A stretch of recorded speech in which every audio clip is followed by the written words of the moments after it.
¿Qué tal amigos? Sean bienvenidos a este canal Otro Punto de Vista. Gracias por acompañarme en estos minutos. En esta ocasión quiero tratar sobre el tema si está en la Biblia es bueno o Dios lo aprueba. Ese es el tema de este video y solamente quiero tratar algunos puntos o algunos pasajes que de alguna manera muchos lo usan para atacar a Dios o para atacar el cristianismo o para atacar a la Biblia, pero otros lo usan también para justificar lo que están haciendo, para justificar o como justificación para lo que no quieren dejar de hacer. Y pues muchos lo hacen también como para simplemente como burla, para burlarse de lo mejor de la Biblia, o otros lo hacen por ignorancia quizás. Y una de las cosas que uno tiene que tener en cuenta cuando uno va a leer la Biblia es primeramente conocer el contexto, conocer el trasfondo de la Biblia. Sabemos de que la Biblia pues lógicamente no fue escrita en español, no fue escrita en inglés, no fue escrita para nosotros de este lado del mundo. O sea, la Biblia fue escrita para un pueblo judío en un tiempo específico, para un pueblo con otros idiomas, con otros pensamientos, con otra cultura, con otra idea. Entonces, si uno quiere de alguna manera tratar de entender lo que la Biblia nos dice, pues uno tiene que conocer un poco la cultura de ese pueblo a la que se le fue dada, para poder así llegar a tener por lo menos una idea de lo que la Biblia nos está queriendo decir. Y porque muchas de las cosas que hay en la Biblia tienen que ver con la cultura. Algunas cosas quizás no sean pecado, pero sí tienen que ver más con la cultura. Por ejemplo, una de esas cosas es hablando del vino. Y hace unos días me comentaban acerca de esto, de que tomar no es malo, o tomar una copa, tomarse una cerveza no es malo. De hecho, los testigos de Jehová creo dicen de que tomarse una cerveza o dos pues no es malo, siempre y cuando pues uno no se emborrache o no se ande cayendo ahí de borracho. O tomarse una copa de vino para después de comer, para que le haga digestión la comida. Incluso me parece que he escuchado a algunos cristianos que lo hacen también, y de alguna manera justificándose con la Biblia. Pero como decía, uno tiene que saber el contexto, a quién le está hablando, por qué lo está diciendo, el trasfondo de todo eso. Entonces uno tiene que tener todo el contexto de lo que uno está leyendo. Y como decía, muchas veces hay gente que a veces me pregunta si yo he tomado, y como que se sorprenden o no me creen de que yo a mis 40 años no he probado alcohol, no he probado una gota de vino, no sé, o a lo mejor en una ocasión lo haya probado y no me di cuenta, pero que yo sepa, no he probado todavía lo que es el alcohol. Y como que mucha gente se sorprende o no me cree. Pero uno de los pasajes, por ejemplo, que se usa mucho para justificar o para decir de que no es malo tomar, o no es malo tomarse una copa de vino, echarse una cerveza, no es malo siempre y cuando no se emborrache. Está en el Evangelio según San Juan, capítulo 2, del verso 1 al 12. Y esta historia ya es muy conocida, creo que la mayoría lo conoce, en las bodas de Caná. Y solamente vamos a leer algunos textos. Dice Evangelio según San Juan, capítulo 2, del verso 1 al 5. Dice: al tercer día se hicieron unas bodas en Caná de Galilea, y estaba allí la madre de Jesús, y fueron también invitados a las bodas Jesús y sus discípulos. Y faltando el vino, la madre de Jesús le dijo: no tienen vino. Jesús le dijo: ¿qué tienes conmigo, mujer? Aún no ha venido mi hora. Su madre dijo a los que servían: haced todo lo que os dijere. Y puede seguir usted leyendo este relato en Evangelio según San Juan, capítulo 2, versos 1 al 12. Como decía, muchos usan este pasaje para decir de que tomar vino o tomarse una copa de vino, tomarse una cerveza no es pecado, no está mal, porque pues el mismo Jesús pues convirtió el agua en vino. Pero como decía, uno tiene que saber el contexto de qué es lo que estaba pasando ahí, por qué Jesús lo hizo, cuál era el propósito. Entonces uno tiene que entender todo eso. Y quizás en otra ocasión haga un video tratando este tema y otros que voy a mencionar quizás, pero porque si me pongo a tratar ahorita cada uno de los temas que voy a mencionar, pues se llevaría mucho tiempo. Pero por eso solamente los voy a mencionar, y quizás en otra ocasión pues me meta un poco más a fondo a cada uno de los temas que voy a mencionar. Y está aquí en San Juan capítulo 2, pero vamos a ver qué es lo que dice también en Proverbios, hablando del mismo vino, hablando del vino, o de si uno puede emborracharse o si uno puede tomar o no. Dice en Proverbios capítulo 23 del verso 29 al 35. Esto lo voy a leer en la Biblia, en la versión Palabra de Dios para Todos. Esta es la versión que voy a leer. La versión Palabra de Dios para Todos, en Proverbios capítulo 23, del verso 29 al 35. Dice así, hablando del vino o del emborracharse. Dice el verso 29. ¿Quién se queja? ¿A quién le duele? ¿Quién se mete en líos? ¿Quién gime? ¿Quién es herido sin razón? ¿Quién tiene los ojos morados? El que vive pegado a la botella de vino y anda mezclando bebidas. Así que no te fijes en lo rojo que se pone el vino, ni cómo brilla en la copa, ni cómo baja suavemente, porque al final muerde como una serpiente, echa veneno como una víbora. El vino te hará ver alucinaciones e imaginar porquerías. Escuche lo que dice en esta versión, el verso 32.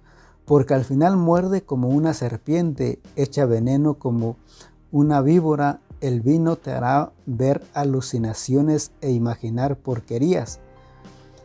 El verso 34 dice, sentirás como si estuvieras en medio del mar, recostado en lo alto del palo mayor, y dirás, no sentí cuando me golpearon, me dieron una paliza y ni cuenta me di, pero cuando me despierte iré por otro trago. Eso es lo que dice hablando del vino, y si uno puede tomarse una o dos cervezas o mientras uno no se emborrache. Y esto solamente son dos pasajes. La Biblia habla mucho, uno puede hablar mucho, por eso sería bueno hacer un video solamente hablando de este tema. Pero solamente son dos pasajes sobre el vino. Otro de los temas también que a veces se usa es acerca del amor o de las relaciones entre personas del mismo sexo.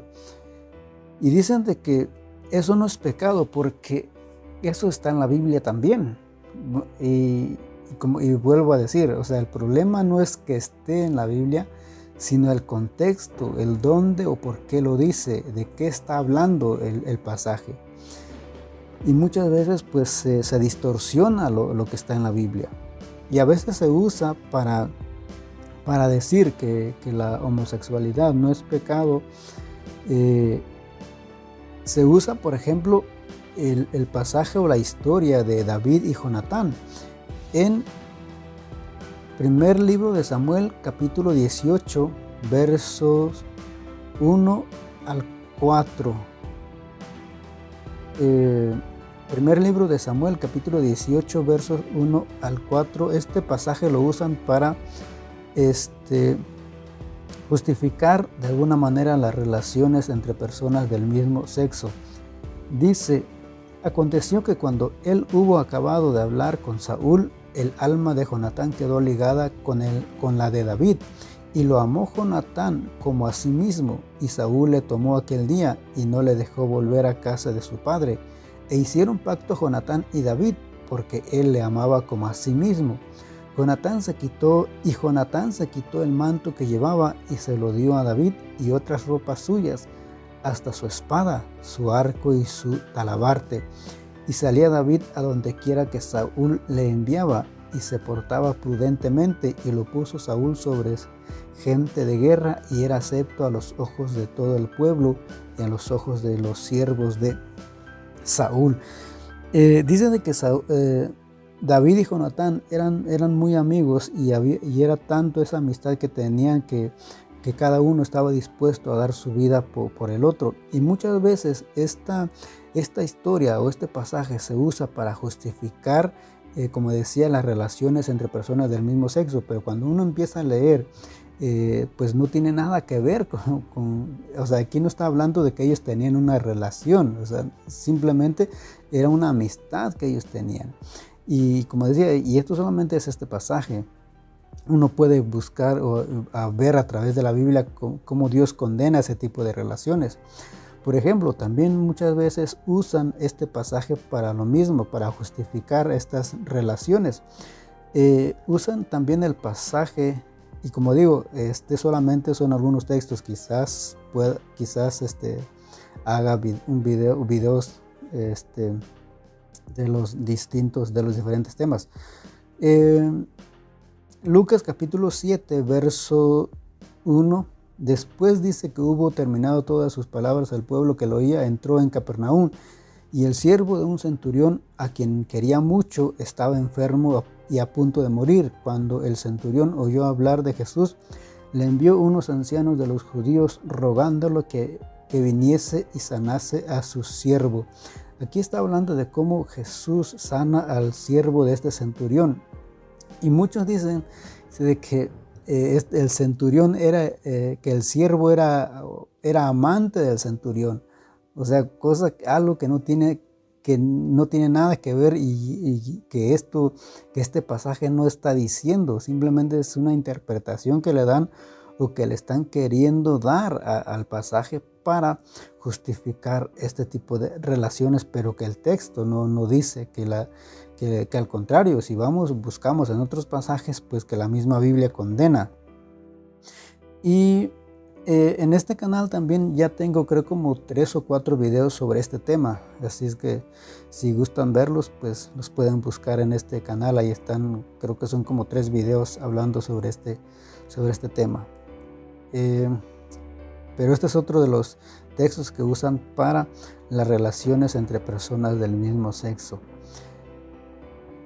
Y lo otro es de que dicen también de que, de hecho, algunos dicen de que Dios aprueba en las relaciones entre padres e hijos o el incesto, y usan el pasaje de Génesis. Y como dicen, bueno, es que ahí está en la Biblia. Si está en la Biblia es porque Dios lo aprueba, es porque no es pecado. Y no. Una de las palabras que he aprendido en estos días es de que hay cosas que son descriptivas y hay cosas que son prescriptivas. ¿Cuáles son las descriptivas?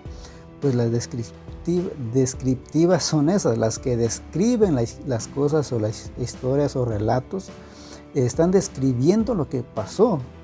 O sea, no están diciendo de que eso está bien o no es un mandato que uno tiene que hacer o que Dios nos da para hacerlo, sino que simplemente nos están diciendo, nos están contando la historia, nos están relatando la historia. No nos están dando un mandamiento, sino que nos están describiendo simplemente lo que pasó. Y eso es diferente a algo que sea prescriptivo, algo que Dios lo mande. Entonces, lo que se cuenta aquí en Génesis capítulo 19 del verso 30, dice, habla de Lot. Si uno, y vuelvo al contexto, si uno lee unos capítulos, el capítulo y unos capítulos anteriores, pues uno se va a dar cuenta de qué está hablando y cómo llegaron a esta situación. Pero aquí, del verso 30 del capítulo 19, capítulo 19 de Génesis, del verso 30 en adelante, narra la historia de cómo Dios destruyó a Sodoma y Gomorra, y dice de que Lot y sus dos hijas pues huyeron.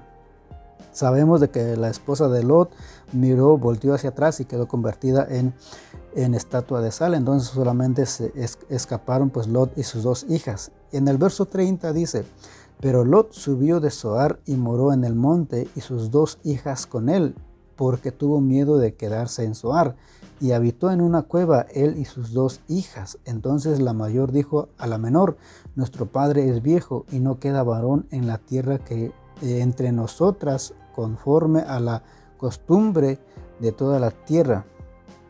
Ven, demos a beber vino a nuestro padre y durmamos con él, y conservaremos de nuestro padre descendencia. Y ahí pues narra como lo que ellas hicieron. Y como repito, o sea, lo que está contando es lo que ellas hicieron. No está contando la historia solamente. No está diciendo y no dice, o eso no quiere decir, eso no significa que Dios esté de acuerdo, que Dios haya aprobado lo que estas hijas de Lot hicieron con él. O sea, una cosa es que nos esté contando, que nos esté diciendo la historia, nos esté detallando, y otra cosa es que Dios apruebe eso. O sea, son cosas diferentes. Pero muchas veces eso se usa para atacar simplemente a la Biblia. Otro de los temas también que, ya por último, ya para que no se nos haga muy largo ya el video, es la poligamia, de que la Biblia aprueba, o que Dios aprueba que un hombre, digamos, tenga varias mujeres o muchas esposas. Y muchas veces se usa, por ejemplo, el caso de Salomón. Dice en primer libro de Reyes, capítulo 11, verso 3: y tuvo 700 mujeres reinas y 300 concubinas, y sus mujeres desviaron su corazón. Hablando de Salomón, que tuvo pues 1000 mujeres. Y muchos dicen, y no solamente Salomón, sino que David y varios de los reyes y de los personajes de la Biblia tuvieron muchas mujeres. Pero vuelvo a repetir, o sea, el que ellos lo hayan hecho no quiere decir de que Dios lo haya aprobado, o de que Dios estuviera de acuerdo con lo que ellos hicieron. O sea, no es lo mismo a que ellos lo hayan hecho, o a que esté escrito en la Biblia. Eso no significa que Dios lo apruebe, o que Dios estaba de acuerdo con eso. Que Dios lo haya permitido es una cosa, que Dios lo haya aprobado es otra cosa. Pero muchas veces, como decía, se usa esto para justificar lo que uno quiere hacer, o lo que uno no quiere dejar de hacer. Y como decía, bueno, aquí está este pasaje, pero cuando uno lee pues la Biblia, uno se va a encontrar de que, por ejemplo, Dios condena el adulterio. Entonces Dios tampoco se puede contradecir. O sea, Dios no puede decir por una parte que está bien que un hombre tenga muchas mujeres, muchas esposas, y en el Antiguo Testamento, por ejemplo, y en el Nuevo Testamento diga que no, que eso está mal, que eso es pecado. O sea, Dios no se puede contradecir. Por eso, pero eso muchas veces se usa, y precisamente por eso, precisamente ese es el ataque, digamos, de que la Biblia no puede ser verdad, porque hay muchas contradicciones. Y ahí es donde entran este tipo de pasajes. Bueno, ¿por qué? Una de las contradicciones, por ejemplo, podría ser esto: ¿por qué en el Antiguo Testamento Dios aprobaba la poligamia, y en el Nuevo Testamento condena esta práctica? O sea, pero eso es, como dicen, eso es un muñeco de paja, porque eso no es lo que la Biblia enseña. O sea, Dios condena la poligamia, y eso está desde el Antiguo Testamento. Y si uno lee, y en este mismo pasaje en Primera de Reyes, capítulo 11, verso 3, aquí mismo dice, tuvo 700 mujeres reinas y 300 concubinas, y sus mujeres desviaron su corazón. O sea, una de las razones por las cuales Salomón tuvo problemas y por qué se dividió también el reino, o sea, el haber tenido tantas mujeres o tantas esposas, el haber quebrantado este mandamiento, pues tuvo sus consecuencias, y una de sus consecuencias fue de que pues su reino se dividió. Entonces, ¿por qué? Porque él había quebrantado el mandamiento de Dios al haber tenido tantas mujeres o tantas esposas. Salomón escribió, por ejemplo, el libro de Proverbios, y el libro de Proverbios son puros consejos en cómo criar a los hijos, y cómo uno tiene que honrar también a los padres, y cómo tiene que honrar también a la esposa o al esposo. Entonces, o sea, el libro de Proverbios son puros consejos. Ahora, cuando habla, por ejemplo, él también escribió el libro de Cantar de los Cantares, y ahí pues es una relación entre esposos. Pero él escribió también el libro de Eclesiastés, y el libro de Eclesiastés habla, algunos dicen de que Salomón escribió este libro en el tiempo que estaba de alguna manera como descarriado o apartado de Dios, porque cuando habla, porque si uno lee el libro de Eclesiastés, pues ahí menciona de todo y como que se queja, pero dice de que se enfoca en todo lo que hay debajo del sol, en todo lo que la gente hace, cómo la gente busca a lo mejor su felicidad, o trata de hacer muchas cosas para llenar un vacío.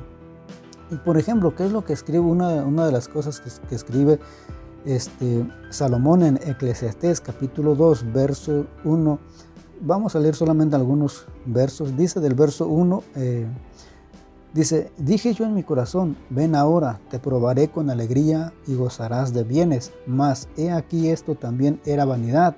A la risa dije, enloqueces, y al placer, ¿de qué sirve esto? Propuse en mi corazón agasajar mi carne con vino, y que anduviese mi corazón en sabiduría, con retención de la necedad, hasta ver cuál fuese el bien de los hijos de los hombres, en el cual se ocuparán debajo del cielo todos los días de su vida. Engrandecí mis obras, edifiqué para mí casas, planté mis viñas, me hice huertos y jardines, y planté en ellos árboles de todo fruto. Me hice estanques de aguas para regar de ellos el bosque donde crecían los árboles. Compré siervos y siervas, y tuve siervos nacidos en casa. También tuve posesión grande de vacas y de ovejas, más que todos los que fueron antes de mí en Jerusalén. Me amontoné también plata y oro y tesoros preciados de reyes y de las provincias. Me hice de cantores y cantoras de los deleites de los hijos de los hombres, y de toda clase de instrumentos de música. Y fui engrandecido y aumentado más que todos los que fueron antes de mí en Jerusalén. A más de esto conservé conmigo mi sabiduría.